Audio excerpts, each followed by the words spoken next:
بسم الله الرحمن الرحيم والصلاة والسلام. اثبت بقى، اثبت يا حبيبي، اثبت يا بابا. بسم الله الرحمن الرحيم والصلاة والسلام على رسول الله. حلقة اليوم عن توبيك جديد كده، ما شفتش حد اتكلم عنه قبل كده بصراحة، ولكن هو توبيك حساس الى حد ما في بعض الابلكيشنز، يعني بعض الابلكيشنز انا عن نفسي ما اعرفلهوش مسمى بصراحة، ولكن خلينا نتكلم بالعربي وبالبلدي. ازاي تخلي الفانكشن تضرب؟ زي ما بقول لك كده، او متبقاش فاهم تتصرف ازاي. تشوف حد كبير تكلمه يجي يتصرف في الموضوع اللي هم واقفين فيه ده. فالنهارده انا هشو تو كيسز اصلا كنت معدي بيهم، مش هقدر ادسكلوز اكتر من كده لان دول اللي اتعمل لهم ريزولف. التو كيسز دول واحده كانت في الرول و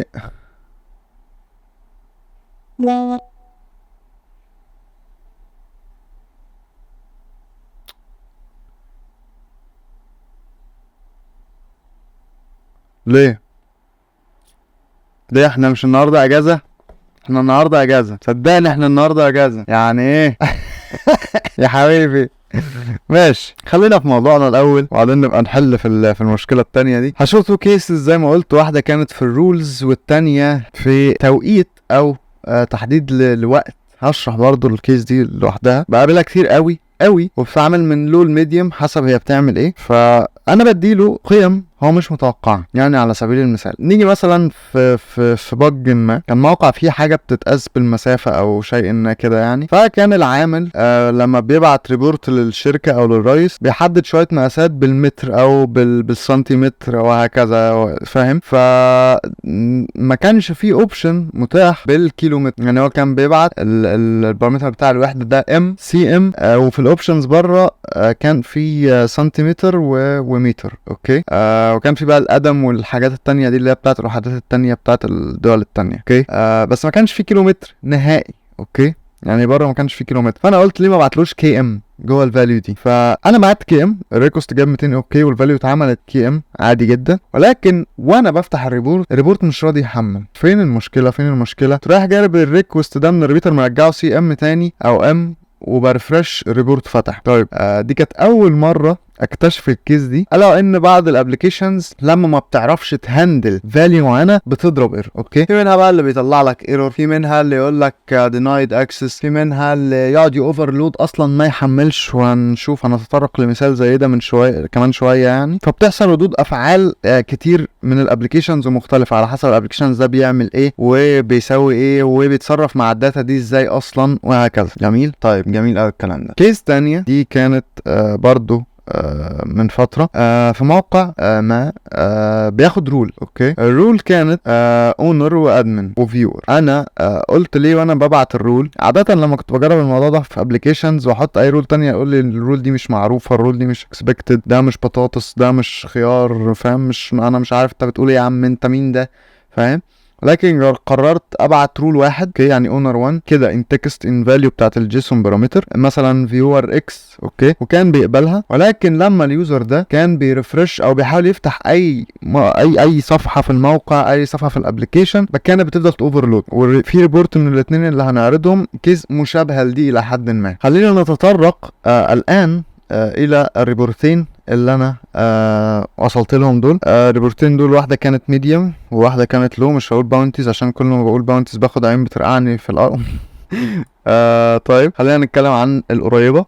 هنا لما كان بيحصل دينايل لليوزر ده او للشخص، كان بيوصل لبيج زي دي مكتوب فيها oops something went wrong if the problem persists contact us at support at والapplication. اوكي، طيب جميل قوي لحد هنا، طيب بعدين انا بالصدفه البحته اكتشفت ان في اوبشن في الموقع جميل بيخلي اللو رول او الممبر العادي مش بس الادمن يكاريت ورك فلو مصاب. اوكي، طبعا هتسال نفسك ده هيفرق في ايه معانا؟ لا، من ناحيه ده هيفرق في ايه؟ فده هيفرق في السيفيريتي كتير. ليه؟ لان لو الادمنز بس هم اللي يقدروا يعملوا الحاجه المصابه دي، اوكي، فده هيخلي البريفليجز ريكوايرد هاي. انما لو الاول ممبرز اوف ماي اورجانيزيشن يقدروا يعملوا ده، فده هيخلي بريفليجز ريكوايرد لو. جميل. بعد الخطوه دي كان في هنا حاجه جوه الورك فلو بتحدد الورك فلو ده يتم امتى او في خلال قد ايه. فهنا مثلا كان 24 minutes. اوكي، وسند ابعت ايميل للشخص ده. طيب هنا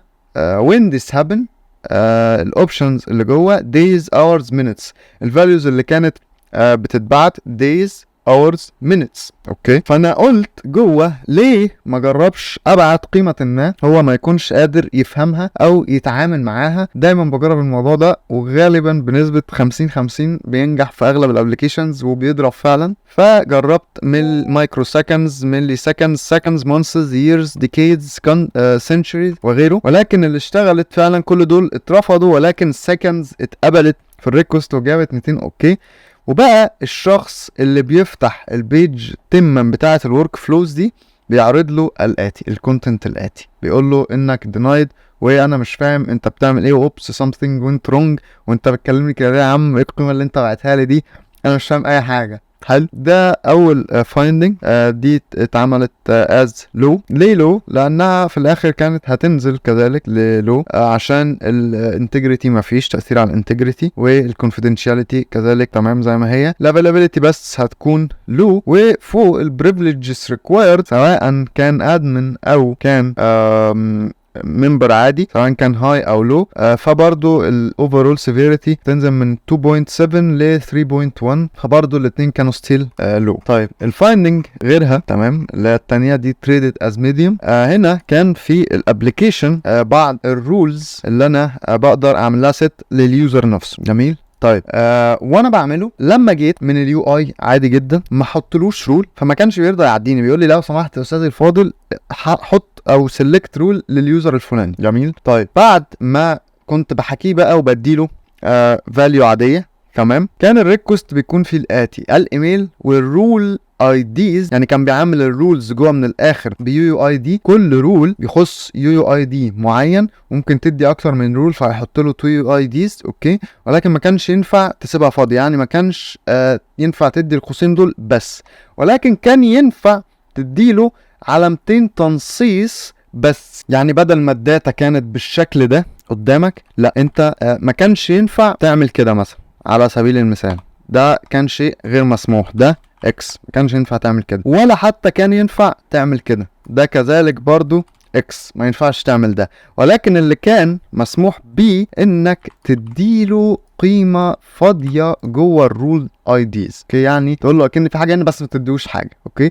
دي كانت بتتقبل وكانت بالفعل بتبعت انفيتيشن او بتعدل الرول للشخص ده، لليوزر اللي انت لسه ضايفه، واول ما كان بيعمل جوين بالفعل جوين سكسسفولي، كان الموقع بيفضل يوفرلود بالشاشه السوداء دي او الشاشه الزرقاء البنفسجي الفحلوي الفضي مش عارف، انا فاشل في الالوان جدا، المهم انه كان بيفضل يوفرلود، ما كانش بيعرض له اي حاجه. ده حصل ليه؟ لانه في الباك اند حاول انه يروح يشوف البرميشنز المسموحه للرولز بتاعته، فهو بيعرض مثلا الجي دبليو تي بتاعه، حاول يجيب الرول منه الرول اي دي عشان يروح يجي يشوف البرميشنز اللي معاها، ما لقاش رول اي دي، فهو مش فاهم هيعرض لك ايه دلوقتي. حلو، هو مش فاهم انا دلوقتي هتعامل معاك ازاي، انت مين، فاهمني؟ فعلى هذا الاساس قرر انه ما يعرضلوش اي حاجه والبيج توتالي تفضل بلانك واوفرلودنج اوكي. ده تاني ريبورت كنت عاوز ادسكلوزه معاكم. الميتيجيشن بتاع الموضوع ده بيكون ايه؟ والله الميتيجيشن في الموضوع ده بسيط وسهل خالص ومش محتاج اي مجهودات حتى، ان الابلكيشن او الديفلوبر يبدا يهندل الانكسبكتد فاليوز، يعني هو بيكسبكت حاجات معينه، لازم يحط الليميت على الحاجات المعينه دي، يمشي بنظام الوايت ليست، يعني الفاليو اللي انت بعتها دي جوه الوايت ليست بتاعتي تمام كمل اشتغل تمام، مش موجوده جوه الوايت ليست لا تمام،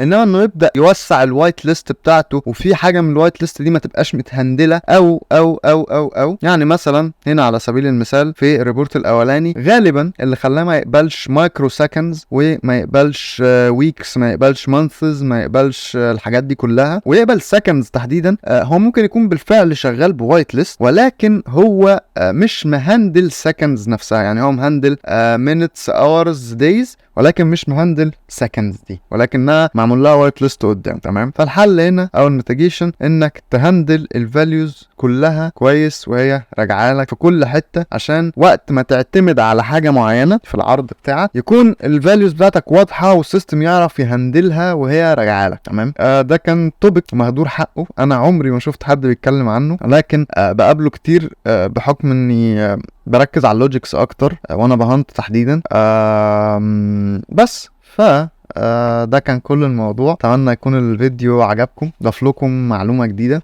مش عارف هطلق على هذا التوبيك ايه بالظبط وانا بنزل الفيديو، لانه مش عارف، ممكن نسميها فانكشناليتي بريك داون ولا بريك اب، والله ما اعرف.